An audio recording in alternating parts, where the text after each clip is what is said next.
Hello guys, स्वागत है आपका हर बार की तरह एक और वीकेंड स्पेशल वीडियो में। जहां पे ये वीक हमारा काफी इंपॉर्टेंट वीक था, जो कि किस तरह से कंप्लीट काम होता हुआ नजर आया। पूरे वीक में क्या क्या इंपॉर्टेंट पॉइंट्स ऐसे निकल के आ रहे हैं जो आगे भी हमारे ट्रेडिंग में काफी काम आ सकते हैं, उनको हम डिस्कस करने वाले हैं। साथ ही साथ कहां पे हमें मार्केट में ट्रैपिंग देखने को मिली, जहां पे लोगों के स्टॉप लॉस हिट होते हुए नजर आए, उन बातों को भी हम डिस्कस करने वाले हैं, जिससे कि आगे हमारे कोई स्टॉप लॉस हिट ना हो। और इसी के साथ जो भी लोग हमारे साथ नए जुड़े हैं उनको बताना चाहूंगा, वीकेंड स्पेशल वीडियो की कंप्लीट सीरीज चलती हुई जा रही है, जहां पे 4-5 वीडियोस ऑलरेडी इसमें आ चुकी हैं। हर वीकेंड पे हम एक वीडियो को डिस्कस करते हैं। सो काफी पावर पैक वीडियो होने वाला है, जहां पे आपको बहुत सारा एक्सपीरियंस एंड बहुत सारी नॉलेज मिलने वाली है। ध्यान से पूरी वीडियो को अगर आप देखते हैं तो चलिए सीधा वीडियो को शुरू करते हैं। अब इंपॉर्टेंट पॉइंटर्स को डिस्कस करने के लिए हम लोग आ चुके हैं बैंक निफ्टी के 5 मिनट टाइम फ्रेम चार्ट पे, और वीडियो में हम साथ में निफ्टी 50 का चार्ट भी डिस्कस करेंगे, क्योंकि उसका चार्ट अलग तरह से रिएक्ट करता हुआ नजर आया था पूरे वीक में। तो वहां पे कुछ और इंपॉर्टेंट साइकोलॉजिकल पॉइंटर्स हमारे सामने हैं, जिनको हम ध्यान रख सकते हैं, आगे वो भी हमारे काम आ सकते हैं। तो सबसे पहले तो बैंक निफ्टी की बात करते हैं। यहां पे ये जो आपको दिन देखने को मिल रहा है, यहां से वीक हमारा स्टार्ट होता हुआ नजर आया था। ये ट्यूसडे का दिन था, मंडे को हमारी हॉलीडे थी ईद के ओकेजन पे, तो ट्यूसडे से डायरेक्टली वीक स्टार्ट हुआ था। उसके बाद ये आपको काम देखने को मिल रहा है यहाँ पे। तो सबसे पहले फॉर एग्जांपल ट्यूसडे के लिए हमें एनालिसिस प्रिपेयर करना है। पहले तो प्लान प्रिपेयर करना होगा। तो एनालिसिस एंड प्लान प्रिपेयर करने के लिए हमें क्या देखना होगा कि पीछे का चार्ट किस तरह से रिएक्ट करता हुआ नजर आया है। अब यहाँ पे पीछे आपको क्या देखने को मिलेगा कि सबसे पहले तो मार्केट ने बहुत अच्छा यहाँ पे फॉल किया था। ये इलेक्शन रिजल्ट वाले दिन पे फॉल किया। उसके बाद नीचे से मार्केट यहाँ पे डब्ल्यू स्ट्रक्चर बनाया एक। इस तरह से मैं आपको एक बार जूम करके दिखा देता हूं कि पीछे क्या कहानी चलती हुई आ रही है, क्योंकि जब हमें पीछे का चार्ट पता होगा तभी हम आगे के लिए प्लान बना सकते हैं। यहां पे फॉल किया, डब्ल्यू स्ट्रक्चर बनाया, मार्केट ऊपर आया और इंपॉर्टेंट रेजिस्टेंस के आसपास आके यहां पे मार्केट पूरा साइडवेज हो गया। एक लाइन में यहां पे साइडवेज हो गया, क्योंकि काफी अच्छी रिकवरी ऑलरेडी हो चुकी थी। अब इस तरह से यहां पे साइडवेज होने के पीछे का रीजन क्या रहता है कि ये जो यहां पे सेलर्स आते हुए नजर आए, यहां पे निकल गए, उसके बाद यहां पे वापस से उनको मौका मिला, फिर वापस से यहां पे इस मोमेंटम में सेलर्स निकल चुके हैं। क्योंकि जो इतने मोमेंटम के बाद भी यहां पे बैठा होगा सेलर, वो तो इस लेवल के ऊपर या इस लेवल के आसपास ही एग्जिट करने वाला है, जो कि पोजिशनल सेलर यहां पे होगा। बाकी जो छोटे मोटे सेलर होते हैं, शॉर्ट टाइम के लिए काम करते हैं, वो यहां पे इस मोमेंटम में निकल गए होंगे। तो यहां पे इस केस में हमारे पास स्टॉप लॉस अवेलेबल नहीं रहते हैं। इस तरह का मोमेंटम जब भी हो जाता है, बड़े बड़े मोमेंटम जब भी हो जाते हैं, तो वैसे भी यहां पे चार्ट एग्जॉस्ट हो जाता है, बायर सेलर दोनों एग्जॉस्ट हो जाते हैं। उसी एग्जॉस्ट होने की वजह से ये यहां पे हमें साइडवेज मोमेंटम देखने को मिल रहा है। मार्केट फ्रेश लिक्विडिटी यहां पे कलेक्ट करता हुआ नजर आ रहा है। अब हम आ जाते हैं कि आगे हमें एग्जैक्टली एक दिन पहले फ्राइडे के चार्ट में क्या देखने को मिल रहा है, जिससे कि हम ट्यूसडे का यहां पे प्लान प्रिपेयर कर सकें। अब ये चार्ट है हमारा फ्राइडे का और ये चार्ट है ट्यूसडे का। फ्राइडे को हमें सेम चीज देखने को मिल रही है जो हमने ब्रॉड स्ट्रक्चर में देखा कि यहां पे पहले सेलिंग हुई, उसके बाद यहां पे डब्ल्यू टाइप स्ट्रक्चर बना के मार्केट ऊपर आया और साइडवेज बिहेव करता हुआ नजर आ रहा है। तो ये सेम पॉइंटर्स आपको बड़े टाइम फ्रेम पे भी देखने को मिलेंगे और छोटे टाइम फ्रेम पे भी देखने को मिलेंगे। बहुत लोग मुझसे पूछते हैं कि टाइम फ्रेम हमारे लिए कौन सा बेस्ट रहता है। तो टाइम फ्रेम से कुछ भी मतलब नहीं होता, प्राइस एक्शन सेम तरह से काम करता हुआ नजर आता है, बड़े पे भी और छोटे पे भी। बस फर्क ये रहता है कि आपको कितने लंबे टाइम के लिए ट्रेड को होल्ड करना है, या कितना लंबे टाइम तक आप ट्रेड में बने रहना चाहते हैं, उस पर टाइम फ्रेम डिपेंड करता है बस। तो जैसा हमने ब्रॉड स्ट्रक्चर देखा इस टाइप का, वैसा ही सेम यहाँ पे फ्राइडे का स्ट्रक्चर है कि मार्केट नीचे आया, डब्ल्यू स्ट्रक्चर बनाया, साइडवेज हो गया, क्योंकि यहाँ पे अपर साइड पे लिक्विडिटी खत्म हो गई। अब इसी के साथ यहाँ पे ब्रॉड माइंडसेट के अकॉर्डिंग हमें क्या देखने को मिल रहा है कि प्रॉपर एक रेंज के अंदर में हम चलते हुए जा रहे हैं, जहां पे 200 से 250 की हायर साइड है, 600 से 650 की लोअर साइड बनी हुई है। ये बात को मैंने वीकली एनालिसिस में आपसे शेयर किया था, जब हम यहाँ पे अगले वीक के लिए यहाँ पे एनालिसिस प्रिपेयर कर रहे थे। सो मैंने आपसे यही कहा था कि इसके बीच में अगर हम जब तक घूमते रहते हैं, तो यहाँ पे छोटे छोटे मूव्स हमें पकड़ते हुए चलना होगा। एग्जैक्ट वॉलिटिलिटी यहाँ पे हमें देखने को मिलती रहेगी, क्योंकि प्रॉपर रेंज के अंदर में हम बने हुए हैं। और जब मार्केट फिर इसको ब्रेकआउट करना चालू करता है, तो जितना ये रेंज की लेंथ हमें देखने को मिल रही है, आने वाले 2 से 3 दिनों में इतना टारगेट तो एटलीस्ट हमें देखने को मिल सकता है। या फिर अगर ब्रेकडाउन करता है तो लोअर साइड पे भी इतना टारगेट तो हमें एटलीस्ट देखने को मिल सकता है। अब यहाँ पे चेकआउट करते हैं कि ट्यूसडे को हमें क्या देखने को मिला। ट्यूसडे को सबसे पहले तो यहाँ पे मार्केट गैप अप ओपन होता हुआ नजर आया, और गैप अप कहां पे हुआ, एग्जैक्टली 200-250 के रेजिस्टेंस के आसपास। इसी के साथ मैंने आपको एक इंपॉर्टेंट पॉइंट और शेयर किया था कि ये जो यहाँ पे रेंज बनती हुई नजर आ रही है, इसमें जो पीछे के हाईज लग रहे हैं वो पिछले हाई से नीचे ही लग रहे हैं। इस तरह से यहाँ पे नीचे हाई लग रहे हैं। ये बात को भी हमने डिस्कस करा था। तो एक प्रॉपर यहाँ पे इस तरह से ट्रेंड लाइन टाइप चलती हुई आ रही थी।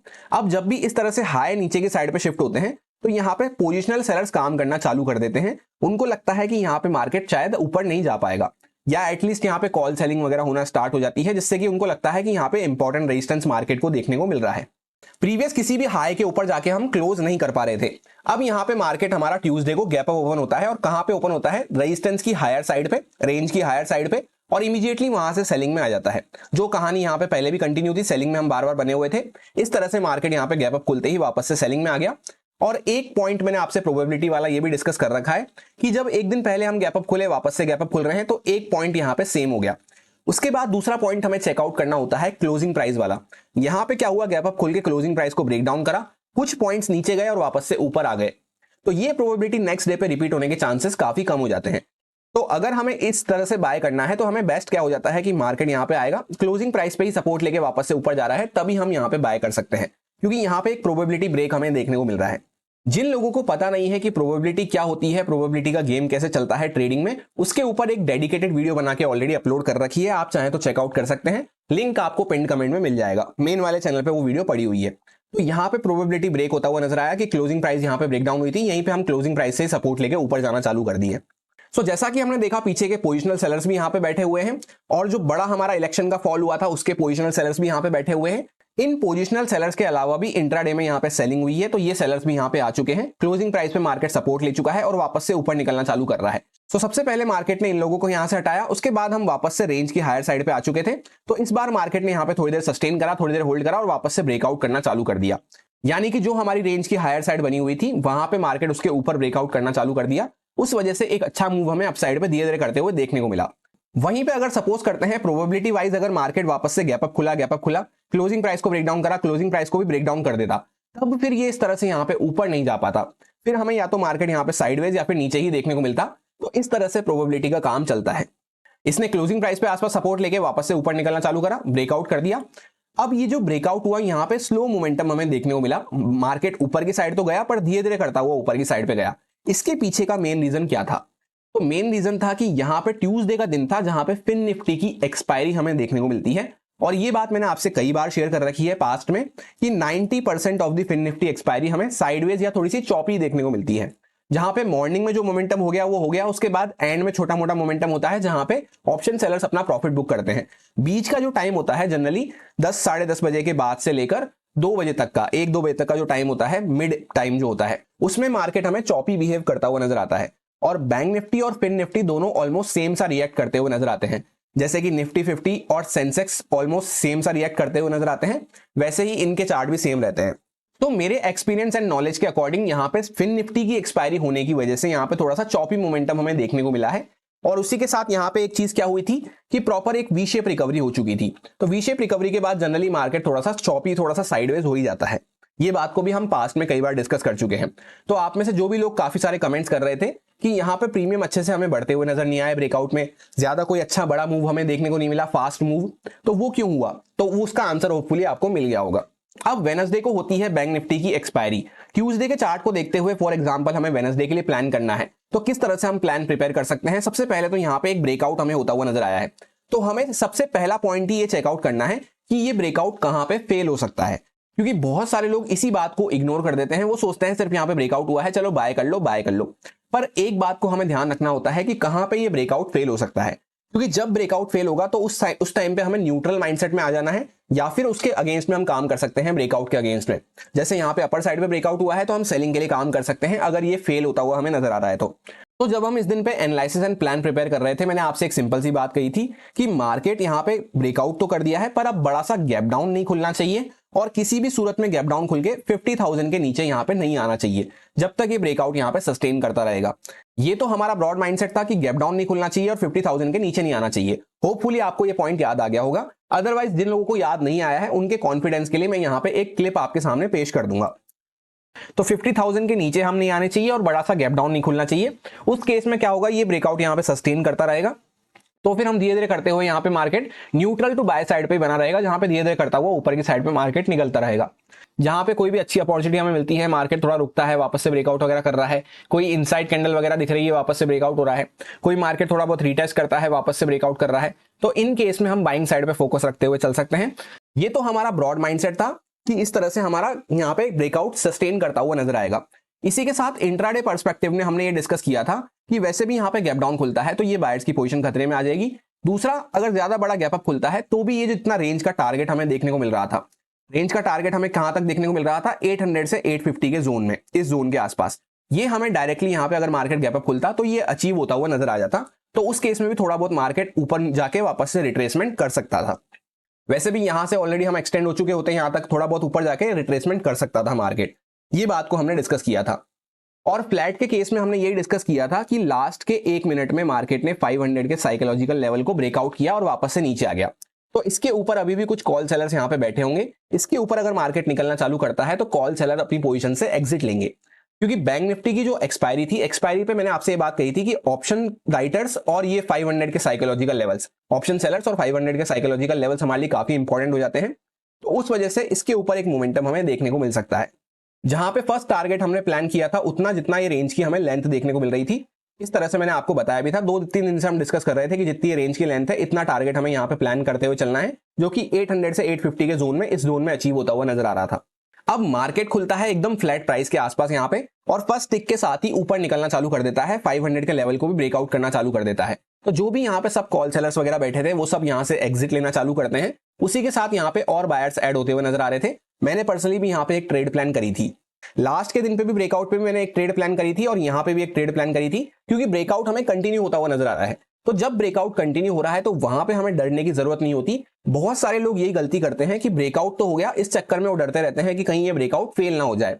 तो जब फेल होगा तब हम वहां पे जो ट्रेड में बने हुए हैं उसमें स्टॉप लॉस लेके निकल जाएंगे, और जैसे ही फेल होगा, हमने डिस्कस करा था 50,000 के नीचे ये फेल होगा या फिर बड़ा सा गैप डाउन खुलता है तब ये फेल होगा, तब हम अगेंस्ट में काम कर सकते हैं। पर जब तक सस्टेन कर रहा है तब तक हमें उस साइड पे कम से कम राइड एंजॉय करना चाहिए। सो यहाँ पे एक अच्छा मोमेंटम हमें देखने को मिला बाइंग साइड का, और एक कंटिन्यू मोमेंटम होने के बाद यहाँ पे मार्केट ने एक रिट्रेसमेंट करा, क्योंकि काफी अच्छा मूव ऑलरेडी हम कर चुके थे, 51,000 के लेवल को भी ब्रेकआउट कर चुके थे। तो इस टाइप के भगते हुए मार्केट में क्या होता है, रैंडम बायर्स यहाँ पे एंटर करने की कोशिश करते हैं, जिनकी ये रैली यहाँ पे मिस हो गई होती है, यहाँ पे मार्केट खुल के ये रैली मिस हो गई होती है, उसके बाद वो भगता हुआ देख के मार्केट को कि अरे मार्केट तो भगता ही जा रहा है, यहाँ पे 51,000 का भी ब्रेकआउट कर दिया। तो जब वो यहाँ पे एंटर होने की कोशिश करते हैं तब मार्केट उनको डराने के लिए, उनको हटाने के लिए, जिनको हम वीक हैंड्स कहते हैं, वीक हैंड्स को हटाने के लिए यहाँ पे रिट्रेसमेंट बीच बीच में करता रहता है। उसके बाद सेम पॉइंट्स बार बार रिपीट होते हैं अगर आप उनको ध्यान से याद रखेंगे तो।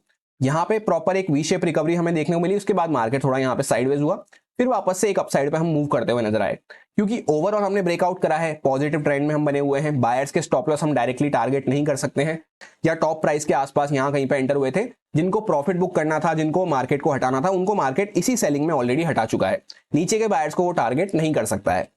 उसके बाद मार्केट वापस से ऊपर निकला, और यहाँ पे वापस से एक प्रॉपर वी शेप रिकवरी हो जाने के बाद मार्केट साइडवेज बिहेव करता हुआ नजर आया, जहां पे इसी जोन में, इसी रेंज के आसपास हम साइडवेज बिहेव कर रहे थे।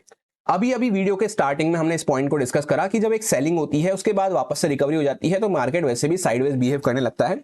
इलेक्शन रिजल्ट वाले ब्रॉड पिक्चर में भी हमने देखा, इंट्राडे में, फ्राइडे के चार्ट में भी हमने देखा, यहाँ पे भी सेम केस है, सेलिंग हुई और यहाँ पे भी काइंड ऑफ डब्ल्यू स्ट्रक्चर आपको देखने को मिलेगा। एक बार मार्केट ऊपर गया, नीचे आया वापस से, तो ये डब्ल्यू स्ट्रक्चर बना के मार्केट ऊपर आया है। तो यहाँ पे बायर्स वगैरह तो काफी सेफ बैठे हुए हैं। उसके बाद यहाँ पे इसी जोन के आसपास हमें लिक्विडिटी इकट्ठे होने का काम होता हुआ नजर आ रहा है। उसके बाद यहाँ पे इंपॉर्टेंट रेजिस्टेंस के आसपास बार बार रेजिस्टेंस लेके जब यहाँ पे अपर साइड पे सेलर्स बैठ गए, एक प्रॉपर रेंज बनती हुई नजर आ गई। तो इसके बाद मार्केट ने फिर से एंड में ब्रेकआउट करा, और यहाँ पे काफी अच्छे से कॉल सेलर्स को मार्केट ट्रैप करता हुआ नजर आया एक्सपायरी डे पे, जहां पे ये मोमेंटम काफी अच्छा हमें देखने को मिला, जिसमें प्रीमियम बहुत अच्छे से बढ़ते हुए नजर आए थे। और एग्जैक्टली जैसा हमने डिस्कस करा था कि ऑप्शन सेलर्स और यहाँ पे राउंड नंबर लेवल्स, ये दो चीजें बहुत इंपॉर्टेंट हो जाती है एक्सपायरी के दिन पे। तो 52,000 के राउंड नंबर लेवल के आसपास जाके एग्जैक्टली वहीं से हम वापस से सेलिंग में आए। सो वेडनेसडे के एक्सपायरी चार्ट पे इंपॉर्टेंट पॉइंट्स क्या हैं जो आगे भी हमारे काम आ सकते हैं। सबसे पहला इंपॉर्टेंट पॉइंट तो ये है कि ये देखो कि ब्रेकआउट हुआ है तो वो कहां पे फेल हो सकता है। जब तक फेल नहीं हो रहा तब तक उसी साइड पे काम करने की कोशिश करो। दूसरा इंपॉर्टेंट पॉइंट क्या है कि एक सिग्निफिकेंट मूव हो जाने के बाद बीच बीच में मार्केट रिट्रेसमेंट करता रहता है, तो उस रिट्रेसमेंट से पहले ही या तो प्रॉफिट बुक कर लो या फिर ट्रेलिंग वगैरह पे कट कर दो, या फिर वापस से जब मार्केट अपॉर्चुनिटी दे रहा हो, जैसे यहाँ पे वापस से मार्केट ने कंसोलिडेट किया, फिर वापस से ब्रेकआउट हो रहा है तो वापस से छोटा सा स्टॉप लॉस डाल के हम ट्रेंड के साइड पे, ब्रेकआउट के साइड पे ही एंजॉय करते हुए चल सकते हैं। और ये सोचने की गलती बिल्कुल भी नहीं करनी है कि यार मार्केट तो इतना बढ़ गया है और कितना ही बढ़ जाएगा, चलो यहाँ पे शॉर्ट कर देता हूं। शॉर्ट साइड पे आपको मूव मिल भी सकते हैं और नहीं भी मिल सकते, जैसे कभी कभी यहाँ पे छोटे मूव मिलेंगे, कभी मार्केट मूव अच्छा दे देगा और वापस से रिवर्स कर देगा। पर जो ट्रेंड की साइड पे हम काम करते हैं उसमें जनरली आपको बड़े बड़े मूव देखने को मिलेंगे और आप कॉन्फिडेंस के साथ होल्ड भी कर पाएंगे। सो अगर हम बिगिनर हैं तो हमें कोशिश ये करनी चाहिए कि जहां पे जिस साइड पे ब्रेकआउट हुआ है, जब तक वो ब्रेकआउट फेल नहीं हो रहा, उसी साइड पे हम काम करें जिस साइड का ट्रेंड चलता हुआ जा रहा है। बीच बीच के ये जो रिवर्सल के मूव आते हैं, इसको सिर्फ जब आप एक्सपीरियंस हो जाएंगे तभी आप कैप्चर करने की कोशिश करें। नो डाउट इन मोमेंटम्स में भी काफी अच्छा कभी कभी प्रॉफिट हमें देखने को मिलता है, पर उसको हम जब भी प्लान कर सकते हैं जब हमें अच्छा खासा एक्सपीरियंस हो एटलीस्ट ट्रेंड को राइड करने का। और दोनों साइड पे, बुलिश साइड की भी हमें ट्रेड लेनी है, बियरिश साइड की भी हमें ट्रेड लेनी है। उस चक्कर में हमारी साइकोलॉजी इंपैक्ट होती है स्टार्टिंग में। तो कोशिश हमें ये करनी है कि शुरुआत में एक साइड की ट्रेड हमें ध्यान रखते हुए चलना है कि हाँ, मेरा माइंडसेट बुलिश साइड पे बना हुआ है, इस सिचुएशन में मैं यहाँ पे बाय साइड की ट्रेड ले सकता हूं, या इस टाइप की सिचुएशन बनती हुई नजर आएगी तो उस टाइम पे मैं बाय साइड का सेटअप ढूंढना चालू करूंगा। इस तरह से हमें काम करना रहता है, तो वो हमारे लिए एक सेफ अप्रोच हो जाती है।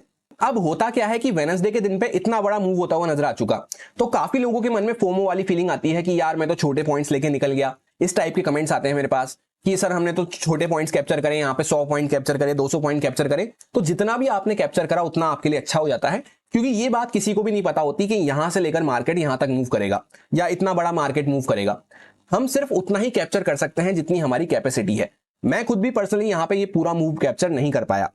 इनफैक्ट बहुत कम लोग ऐसे होंगे जो पूरा मूव कैप्चर कर पाए होंगे। तो इस बात से हमें रिग्रेट फील नहीं करना है कि यार ये रैली तो मेरे हाथ से मिस हो गई, या मॉर्निंग का मोमेंटम तो मेरे हाथ से मिस हो गया, ये सारे मोमेंटम तो मेरे हाथ से मिस हो गए। क्योंकि सब मोमेंटम हम कैप्चर करते हुए चल सकें ये बिल्कुल भी पॉसिबल नहीं है। एक सफिशिएंट हमारा दिन का टारगेट अचीव हो गया, उसके ऊपर कुछ पॉइंट्स अचीव हो गए, उतना काफी हो जाता है हमारे लिए। अब फॉर एग्जांपल थर्सडे के चार्ट के लिए हमें प्लान प्रिपेयर करना है वेडनेसडे के चार्ट को देखते हुए, तो किन बातों का हमें ध्यान रखना होगा। सबसे पहला पॉइंट ही, जब हम एनालिसिस कर रहे थे मैंने आपसे क्या बात कही थी कि ये जो मोमेंटम एंड में होता हुआ नजर आया है, ये सिर्फ और सिर्फ यहाँ पे कॉल सेलर्स को ट्रैप करने के लिए किया गया है। इसका पता हम इस बात से लगा सकते हैं कि इमीडिएटली ये पूरा मोमेंटम जहां से चालू हुआ था, यहां से चालू हुआ था, वहीं तक वापस से पूरा रिवर्स कर चुका है। तो जिस भी पार्टी ने ये मोमेंटम करवाया है, सिर्फ और सिर्फ कॉल सेलर्स को यहाँ पे एक्सपायरी के दिन पे ट्रैप करने के लिए कराया है, और इमीडिएटली उसने प्रॉफिट बुक कर दिया है और वापस से मार्केट नीचे आ गया है।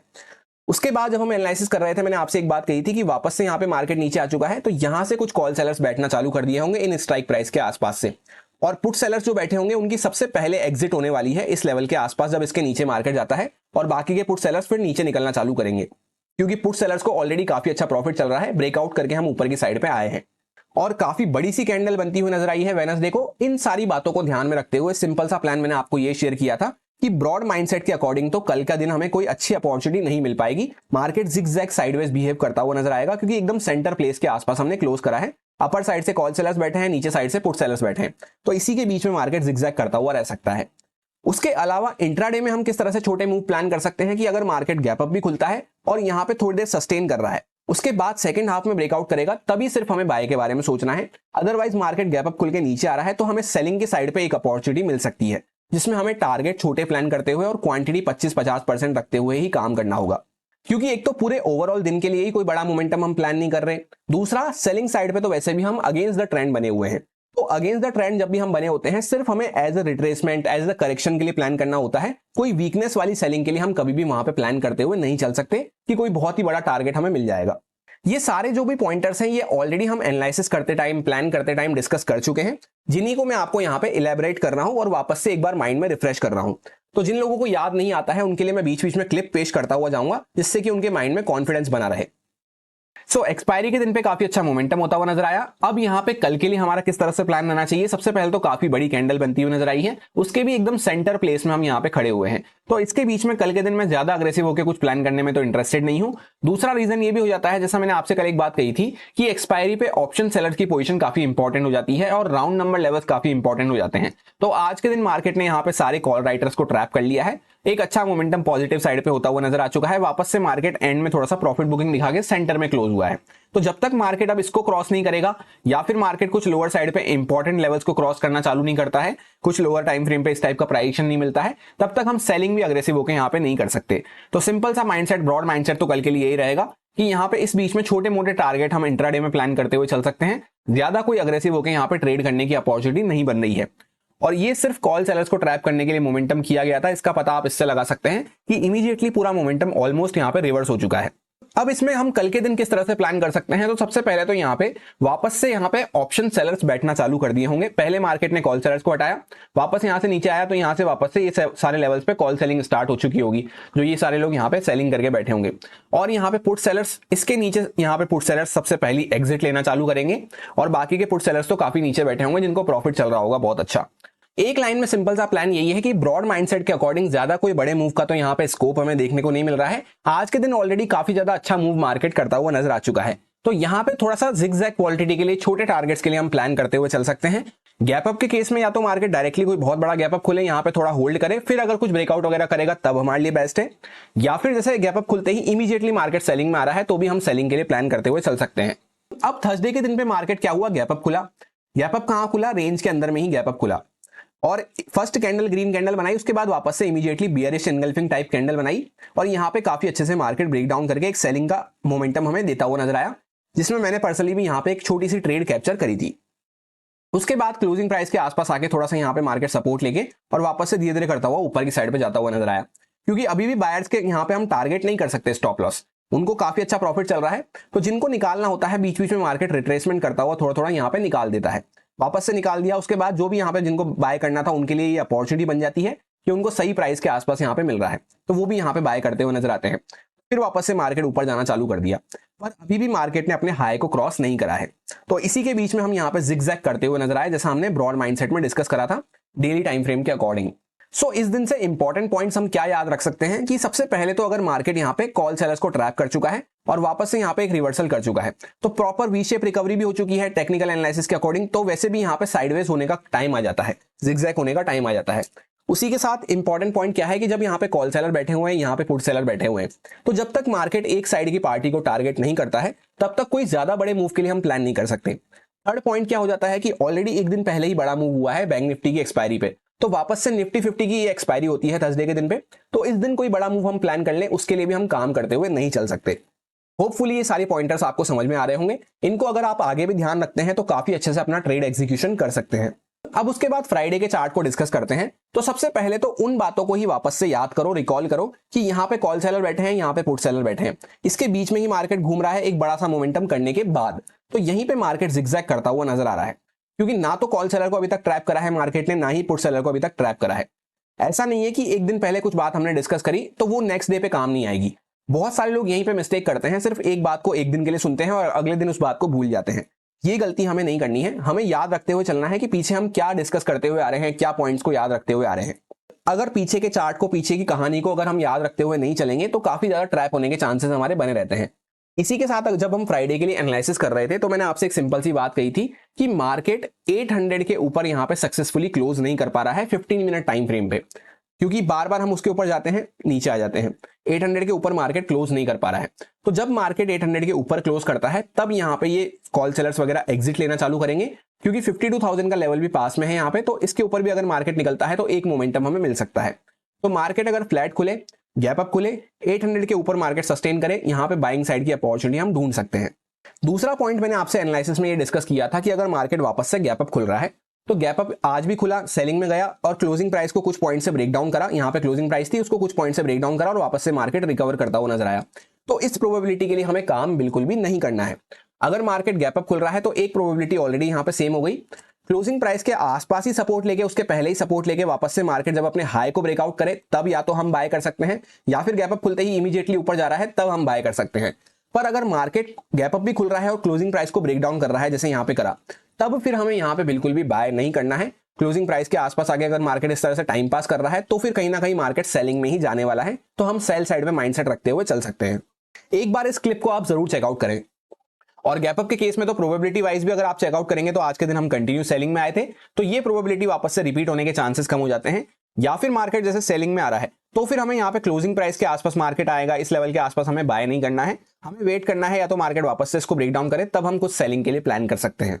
तो जैसा कि आपने देखा प्रोबेबिलिटी का गेम यहाँ पे किस तरह से चलता हुआ नजर आता है। एक दिन पहले भी गैप अप खुले, वापस से गैप अप खुले, क्लोजिंग प्राइस के नीचे गए और ऊपर रिकवर कर दिया, पर इस बार क्लोजिंग प्राइस के नीचे गए तो मार्केट नीचे ही जाता रहा, क्योंकि वापस से सेम चार्ट रिपीट होते हुए नेक्स्ट डे पे नजर नहीं आते हैं। और प्लान भी हमने ये किया था कि क्लोजिंग प्राइस के नीचे जा रहा है तब हमें फिर वहां पे बाय नहीं करना है, इस तरह से यहाँ पे टाइम पास करके वो कहीं ना कहीं सेलिंग में ही जाने वाला है। और इनफैक्ट सेंसेक्स में, निफ्टी 50 में, तीनों ही इंडेक्स में सेम प्लान था फ्राइडे को। सेंसेक्स की एक्सपायरी होती है, उसमें भी हमने यही प्लान किया था कि अगर मार्केट गैप अप खुल के क्लोजिंग प्राइस को ब्रेक डाउन कर देता है तो फिर हमें वहां पे बाय बिल्कुल भी नहीं करना है। मार्केट थोड़ा टाइम पास करके वहां कहीं ना कहीं सेलिंग में ही जाने वाला है। काफी अच्छा मोमेंटम हमें सेंसेक्स एक्सपायरी पे देखने को मिला। होपफुली आप लोगों को मजा आया होगा। अगर अच्छा लग रहा है, आपको एनालिसिस मजा आ रहा है आपको सीखने में, तो वीडियो को लाइक और कमेंट करके अप्रिशिएट कर सकते हैं। या फिर आपके कुछ फीडबैक हैं, कुछ आपके क्वेरीज वगैरह हैं, तो वो भी आप कमेंट करके बता सकते हैं। इसी के साथ फ्राइडे के लिए जब हम एनालिसिस कर रहे थे, एक सिंपल सी बात मैंने आपको और कही थी कि अगर हमें सेलिंग के लिए कुछ प्लान करना है तो वीकनेस वाली सेलिंग के लिए हम प्लान करते हुए नहीं चल रहे। एक दिन पहले भी हमने डिस्कस करा था और एक दिन बाद भी वापस से मैंने आपको रिकॉल करवाया था। यहां पे सिर्फ हम करेक्शन, रिट्रेसमेंट, स्टॉप लॉस वगैरह क्रिएट करने के लिए, लिक्विडिटी क्रिएट करने के लिए, उस टाइप की सेलिंग के लिए यहां पे प्लान करते हुए चल रहे हैं। क्योंकि अभी भी हम बने हुए कहां पर हैं, पॉजिटिव टेरिटरी में ही बने हुए हैं। कोई वीकनेस का साइन अभी तक हमने दिखाना शो नहीं करा है। इसलिए आप देख सकते हैं यहाँ पे धीरे धीरे रुकते रुकाते सेलिंग हमें देखने को मिली और एक सर्टेन लेवल के आसपास आके यहाँ पे मार्केट अपने आप को होल्ड करने लग गया। जो पहले इंपॉर्टेंट लेवल था, उसी लेवल के आसपास से मार्केट वापस से यहाँ पे एक छोटा सा ब्रेकडाउन करा, जहां पे सारे बायर्स को यहाँ पे ट्रैप करा। फिर वापस से मार्केट ऊपर निकलता हुआ नजर आ रहा है और अभी भी कहीं ना कहीं मार्केट हायर साइड पे ही अपने आप को सस्टेन कर रहा है। अब फिलहाल हम चलते हैं निफ्टी 50 के चार्ट पे और यहाँ पे फ्राइडे के चार्ट को देखते हुए किस तरह से मेरा मंडे के लिए प्लान बन रहा है वो मैं आपको वीकेंड पे जो हमारी एनालिसिस वीडियो आती है उसमें शेयर कर दूंगा कि नेक्स्ट वीक के लिए हम किस तरह से प्लान रखते हुए चल सकते हैं। तो आप चाहें तो उसको भी चेकआउट कर सकते हैं।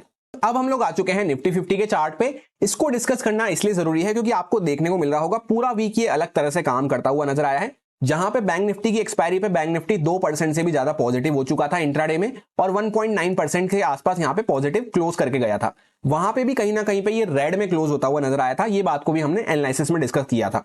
तो यहां पे साइकोलॉजी समझना भी जरूरी हो जाता है कि ऐसा यहां पे क्या हो गया कि ये अपसाइड पे मूव नहीं कर पा रहा है। और ऐसा नहीं है कि सिर्फ जो लोग निफ्टी 50 में ट्रेड करते हैं ये उनके ही काम आने वाला है। प्राइस एक्शन पॉइंट्स ऐसे रहते हैं, साइकोलॉजी पॉइंटर्स ऐसे रहते हैं जो वापस से आपको बैंक निफ्टी में भी काम आते हुए नजर आएंगे। तो जो पॉइंटर्स को हम यहाँ पे डिस्कस करने वाले हैं उनको ध्यान से सुनते हुए चलें। सबसे पहले तो ये वाला दिन है यहाँ पे ट्यूसडे का दिन, जहां पे हमारा वीक स्टार्ट होता हुआ नजर आ रहा है। तो इसके पहले हमें पीछे का चार्ट देखना है। तो पीछे हम किस तरह से मूव करते हुए नजर आ रहे हैं कि यहाँ पे एक ट्रेंड लाइन बनती हुई आपको नजर आ रही होगी। इस तरह से मार्केट इस पे सपोर्ट लेता हुआ अपर साइड पे मूव करता हुआ चल रहा है, जहां पे कहीं ना कहीं पे हम हाई को बार बार क्रॉस करते हुए, ब्रेकआउट करते हुए चल रहे हैं। चाहे भले ही गैप अप करते हुए चल रहे हो इस तरह से, पर कहीं ना कहीं हाई को हम क्रॉस करते हुए चल रहे हैं। तो पहला पॉइंट जो यहाँ पे डिफरेंस आ जाता है बैंक निफ्टी और निफ्टी 50 में कि वहां पे हमने क्या देखा, हम किसी भी हाई के ऊपर क्रॉस नहीं कर पा रहे थे। इस तरह से वहां पे चार्ट चल रहा था, जो हम एक रेंज में फंसे हुए थे उस पर पीछे किसी भी हाई को हम क्रॉस नहीं कर पा रहे थे। तो वहां पे पोजिशनल सेलर्स बैठना चालू कर देते हैं। पर यहाँ पे ऑलरेडी हम हाई को ब्रेकआउट करते हुए चल रहे हैं। उल्टा यहाँ पे नीचे की साइड पे हम ट्रेंड लाइन पे सपोर्ट लेते हुए चल रहे हैं। तो इस टाइम पे यहाँ पे बायर्स स्ट्रांगली बैठे रहते हैं, ये सोचते हुए कि यहाँ पे क्या ही दिक्कत है, मार्केट तो ऊपर चलता हुआ जा रहा है। तो हर कोई यहाँ पे बाय करने की सोचता है और वहां पे सेल करने की सोचता है। तो होता क्या है कि जब एक साइड पे लिक्विडिटी की कमी हो जाती है तो मार्केट उस साइड पे जाना पसंद करता है। जैसे यहाँ पे सब लोग बाय करने लग गए तो मार्केट यहाँ पे बाय में तो जा ही नहीं पा रहा था। वैसे ही बैंक निफ्टी में सब लोग जब सेल करने लग गए तो मार्केट वहां पे एक ब्रेकआउट करके अच्छा मूव कर दिया। होपफुली आपको लिक्विडिटी का काम समझ में आ रहा होगा। जिन लोगों को लिक्विडिटी के बारे में नहीं पता है या स्टॉप लॉस हंटिंग वगैरह के बारे में नहीं पता है, सारी वीडियो आपको फ्री ऑफ कॉस्ट चैनल पे पड़ी हुई है, मेन वाले चैनल पे, आप चाहें तो चेकआउट कर सकते हैं। सो जैसा हमने देखा कि मार्केट यहाँ पर ट्रेंड लाइन पे इस पे मूव करता हुआ नजर आ रहा है ऊपर और अप साइड पे हम चलते हुए जा रहे हैं। अब यहाँ पे ट्यूसडे के चार्ट के लिए हम आते हैं। तो एक दिन पहले फ्राइडे के चार्ट पे यहाँ पे क्या होता हुआ नजर आया है, मार्केट नीचे गया, वापस से ऊपर आया, क्लोजिंग प्राइस को ब्रेकडाउन करा, नीचे गया और वापस से ऊपर रिकवर करके साइडवेज हो गया। जो पॉइंट हमने बैंक निफ्टी में डिस्कस करा कि यहाँ पे जब नीचे चल जाते हैं वापस ऊपर आते हैं, डब्ल्यू स्ट्रक्चर बनाया यहाँ पे भी एक और वापस से ऊपर आए। तो ये सेलर्स तो यहाँ पे एग्जिट ले लिए, अपर साइड पे लिक्विडिटी है नहीं, नीचे से ऑलरेडी बायर्स प्रॉफिट में आ गए, तो यहाँ पे मार्केट साइडवेज बिहेव करने लगता है। और जब हम वीकली एनालिसिस में ट्यूसडे के लिए प्लान प्रिपेयर कर रहे थे, मैंने आपसे सिंपल सी बात ये कही थी कि 500 के लेवल के आसपास यहाँ पे मार्केट रेजिस्टेंस लेके इस तरह से यहाँ पे क्लोज करा है। तो अगर मार्केट गैप अप खुलता है 500 वगैरह के आसपास तो थोड़ा वो सेलिंग में जा रहा है तो भी वापस से बाइंग में जा सकता है। इसी के साथ एक इंपॉर्टेंट पॉइंट ये भी शेयर किया था कि अपर साइड पे डायरेक्टली ज्यादा स्टॉप लॉस हमें देखने को नहीं मिल रहे, तो मार्केट रुकता रुकाता धीरे धीरे करता हुआ ही ऊपर जाएगा, स्टॉप लॉस क्रिएट करता हुआ। ये मैंने आपको डेली टाइम फ्रेम पे ब्रॉड माइंडसेट के अकॉर्डिंग भी समझाया था कि यहाँ पे अपर साइड पे डायरेक्टली स्टॉप लॉस नहीं है, क्योंकि ऑलरेडी हम इस तरह से जिगजैग करते हुए ऊपर की साइड पे ही चलते हुए जा रहे हैं। तो बायर्स यहाँ पे बैठे हुए हैं और इस तरह से जो यहाँ पे इंट्राडे में सेलर्स वगैरह आ रहे हैं उनको भी मार्केट हटा दे रहा है। तो यहाँ पे अपर साइड पे ज्यादा लिक्विडिटी नहीं है और नीचे के बायर्स वगैरह को जब भी हम टारगेट कर सकते हैं जब उनके आसपास, उनके स्टॉप लॉस के आसपास मार्केट कुछ खुलता है। पर ऐसा हुआ नहीं, मार्केट बड़ा सा गैप अप खुला और गैप अप के केस में हमारा ये प्लान था कि मार्केट नीचे आके वापस से ऊपर जा सकता है। और उसके बाद मार्केट पूरा दिन अपने जो फर्स्ट 15 मिनट की जो कैंडल बनाया उस तक कोई क्रॉस नहीं कर पाया, उसी के अंदर में हमें साइडवेज देखने को मिला। क्योंकि प्रॉपर एक वी शेप रिकवरी हो गई, उसके बाद मार्केट पूरा यहाँ पे साइडवेज बिहेव करता हुआ नजर आया। अब वी शेप रिकवरी के बाद क्या होता है, कभी कभी मार्केट वहीं पे हायर साइड पे साइडवेज हो जाता है, कभी कभी मार्केट इस तरह से यहाँ पे इस तरह से ऊपर जाता हुआ साइडवेज होता है, कभी कभी मार्केट यहाँ पे नीचे की साइड पे आता हुआ साइडवेज होता है, पर जनरली इन जनरल हमें साइडवेज मोमेंटम ही देखने को मिलता है। और गैप अप गैप डाउन कभी कभी हम खुल जाते हैं, तो उस अकॉर्डिंग मार्केट जैसे ऊपर भी खुला तो भी वहां पे साइडवेज हो जाता है। इन बातों का हमें ध्यान रखते हुए चलना है। यहाँ पे वापस से एक प्रॉपर वी शेप रिकवरी हुई, साइडवेज हुआ मार्केट, यहाँ पे भी सेम स्ट्रक्चर है, यहाँ पे साइडवेज वापस से होता हुआ नजर आया। सो इस दिन पे ज्यादा कुछ है नहीं डिस्कस करने को, सिंपल सी बात यही है कि मार्केट गैप अप खुला तो अपर साइड पे ज्यादा स्टॉप लॉस है नहीं, और डाउन साइड के बायर्स ऑलरेडी, ये बायर्स तो प्रॉफिट में है, पीछे के बायर्स ऑलरेडी प्रॉफिट में है, यहाँ पे भी जो क्लोजिंग प्राइस पे बाय करके गया है वो भी ऑलरेडी काफी अच्छा प्रॉफिट में आ चुका है। उसके बाद आगे का चार्ट भी हम चेकआउट करते हैं, तो कंप्लीटली सेम थ्योरी पे ही चार्ट चलता हुआ जा रहा है जो हमने वीकली एनालिसिस में डिस्कस किया था लास्ट वीक में, कि अपर साइड पे स्टॉप लॉस है नहीं और नीचे के बायर्स ऑलरेडी प्रॉफिट में है, तो बीच बीच में जो सेलिंग आती है वो वापस से बाइंग में कन्वर्ट हो जाती है, वापस से बायर्स यहाँ पे एंटर करते हुए नजर आते हैं, फिर वापस से सेलिंग आती है, फिर वापस से बाइंग में कन्वर्ट हो जाता है मार्केट। तो यहाँ पे मार्केट जब फ्लैट रहा ट्यूसडे के बाद, उसके बाद भी अगले दिन मार्केट वापस से गैप अप खुला। अब गैप अप खुल के हर दिन तो मार्केट इस तरह से साइडवेज नहीं हो सकता, तो नेक्स्ट डे पे यहाँ पे गैप अप खुल के मार्केट इमीडिएटली वापस से रेंज के अंदर में आया, और जैसे ही रेंज का ब्रेकडाउन करा, यहाँ पे जितना ये रेंज की लेंथ है इतना टारगेट हमें डाउन साइड पे देखने को मिला, और यहाँ पे एक इंपॉर्टेंट लेवल हमारा मार्क था 410 के आसपास, डॉट उसी पे मार्केट सपोर्ट लेके 410 का लेवल ऐसा था कि पहले मार्केट इस पर रेजिस्टेंस ले रहा था, इसके ऊपर सस्टेन नहीं कर पा रहे थे। डॉट मार्केट उसी 410 के लेवल के आसपास सपोर्ट लेके वापस से अपसाइड पे आया, जहां पे ये जो सेलर्स बैठे हुए थे, जैसे ही आप चेकआउट करेंगे ये सेलर्स को मार्केट ने डॉट यहाँ पे क्लियर करा इस कैंडल के साथ, इमीडिएटली मार्केट वापस से रिवर्स करना चालू कर दिया, क्योंकि अपर साइड पे जाने के लिए लिक्विडिटी चाहिए, लिक्विडिटी है ही नहीं। यहाँ पे जो सेलर्स आए डॉट उन तक को हटाया, हल्का सा उनके ऊपर गया और पूरा वापस से नीचे आ गया।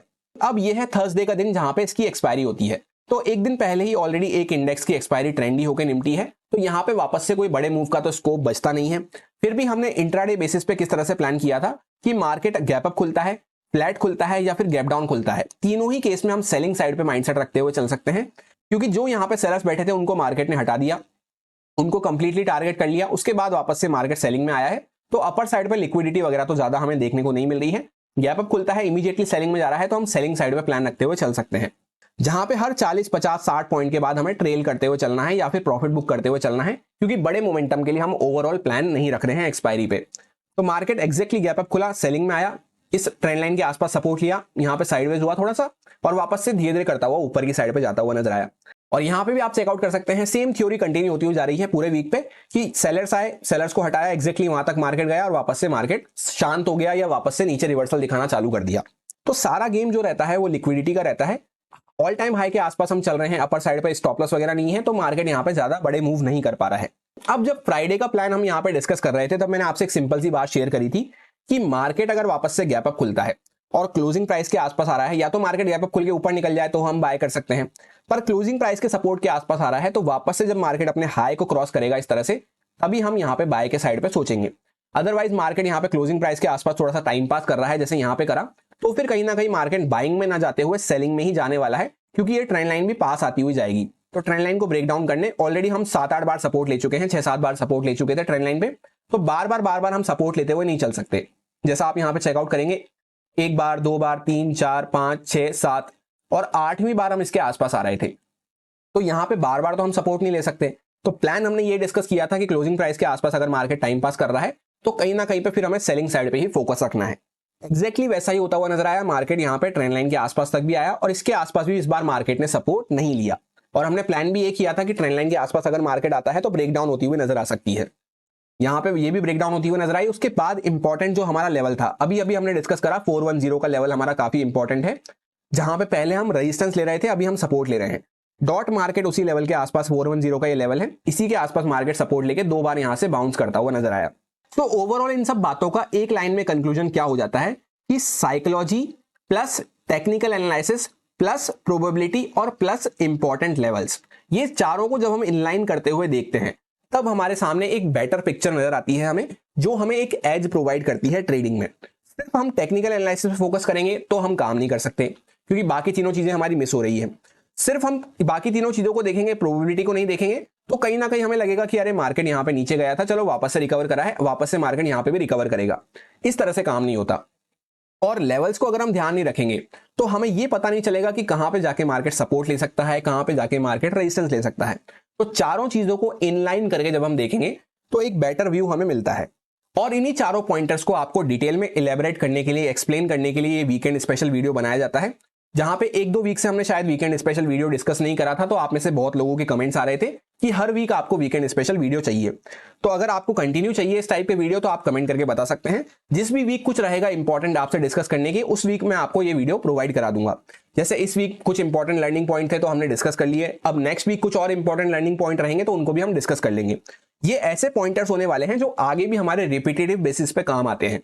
तो बार बार जब आप इनको सुनेंगे, अप्लाई करते हुए देखेंगे चार्ट पे, तब आपको एक कॉन्फिडेंस मिलने वाला है। होपफुली इस वीडियो से आपको कुछ ना कुछ इंपॉर्टेंट पॉइंट, कुछ ना कुछ लर्निंग पॉइंट जरूर मिले होंगे। ये वीडियो आपकी ट्रेडिंग लाइफ में कुछ ना कुछ वैल्यू ऐड जरूर करेगा। अच्छा लगा हो वीडियो तो लाइक और कमेंट करके अप्रिशिएट करना मत भूलना।